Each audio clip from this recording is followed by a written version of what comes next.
Hello all. BFOടെ നമ്മൾ important forest act ആണ് കവർ ചെയ്തുകൊണ്ടിരുന്നത്. ഇനിയുള്ള ഏറ്റവും ഇമ്പോർട്ടൻ്റ് ആക്ട് ഏതാണ്? Forest conservation act 1980.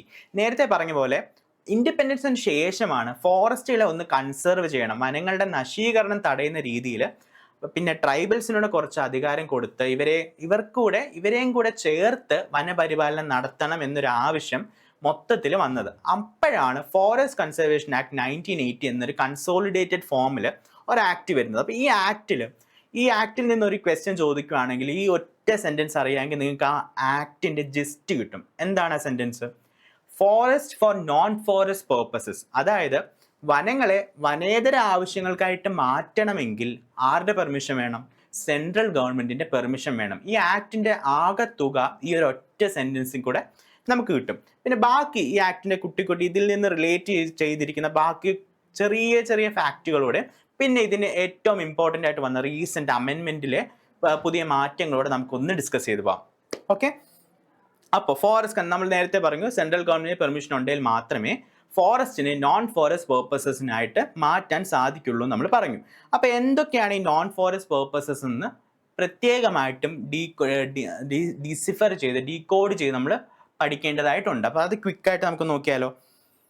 അപ്പോൾ ഇവിടെ നമ്മൾ ശ്രദ്ധിക്കേണ്ടതാണ് land with near or opposite, ഇവിടുന്നും അങ്ങോട്ടും ഇങ്ങോട്ടും നമ്മുടെ സ്ട്രാറ്റജിക് ബൗണ്ടറീസ് ആയ ഇൻ്റർനാഷണൽ ബൗണ്ടറീസിൻ്റെ 100 കിലോമീറ്റർ അങ്ങോട്ടും ഇങ്ങോട്ടും സെക്യൂരിറ്റി പേർപ്പസസിന് വേണ്ടി, ഏതൊരു ആവശ്യത്തിന് വേണ്ടിയും സെക്യൂരിറ്റി പർപ്പസ് ആണ് ഇതിൻ്റെ റീസൺ എങ്കിൽ 100 കിലോമീറ്റർ ബൗണ്ടറി അങ്ങോട്ടും ഇങ്ങോട്ടും ഇവിടെ എന്ത് കൺസ്ട്രക്ഷൻ നടത്തണമെങ്കിലും പ്രത്യേക സെൻട്രൽ ഗവൺമെൻറ് അപ്രൂവൽ ഒന്നും വേണ്ട, ഇവിടെ ഇത് നടത്താൻ പറ്റും. പിന്നെന്താണ്? സൂകളും സഫാരികളും, സഫാരീസ്, നാഷണൽ പാർക്ക്, ഇതൊക്കെ എസ്റ്റാബ്ലിഷ് ചെയ്യേണ്ട ആവശ്യം വന്നാൽ പോലും നമ്മൾ എന്താണ് പ്രത്യേക അപ്രൂവൽ വേണ്ടി വരുന്നില്ല ഫോറസ്റ്റ് കൺസർവേഷൻ ആക്ട് 1980 പ്രകാരം. പിന്നെന്താണ്? Forest infrastructure. അപ്പോൾ ഫോറസ്റ്റ് ഡിപ്പാർട്ട്മെൻറ്റിലുള്ളവർക്ക് വേണ്ടി അവർക്ക് പ്രത്യേക ബിൽഡിങ്ങും ഒക്കെ പണിയാൻ വേണ്ടി അവർക്ക് അങ്ങനെയുള്ള ഒരു റെസ്ട്രിക്ഷൻ ഇവിടെ ഇല്ല. അപ്പോൾ ഈ ആക്ടിൻ്റെ പറ്റി റെസ്ട്രിക്ഷൻ ഇല്ലാത്ത എന്താണ്?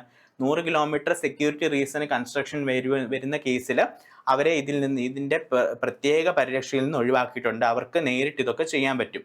പിന്നെ ഏതാണ്? Forest front line staff, forest department, forest beat forest officers എന്നിവർക്ക് വേണ്ട ബിൽഡിങ്ങുകൾ, ക്വാർട്ടേഴ്സുകൾ, ഇതൊക്കെ ആ ഏരിയയിൽ പണിയുന്നതിന് പ്രത്യേക പെർമിഷൻ വേണ്ട.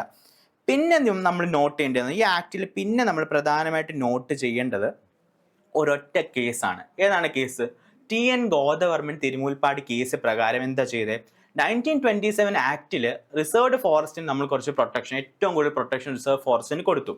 അതേസമയം ഫോറസ്റ്റ് കൺസർവേഷൻ ആക്ട് 1980യുടെ ഈ TN ഗോദവർമ്മൻ തിരുമുൽപ്പാട് കേസ് 96 വന്നതിന് ശേഷമാണ് ഡിക്ഷണറി ഡെഫിനിഷൻ അനുസരിച്ചാണ് ഫോറസ്റ്റുകൾക്ക് പ്രൊട്ടക്ഷൻ കൊടുക്കേണ്ടതെന്ന് പറഞ്ഞു.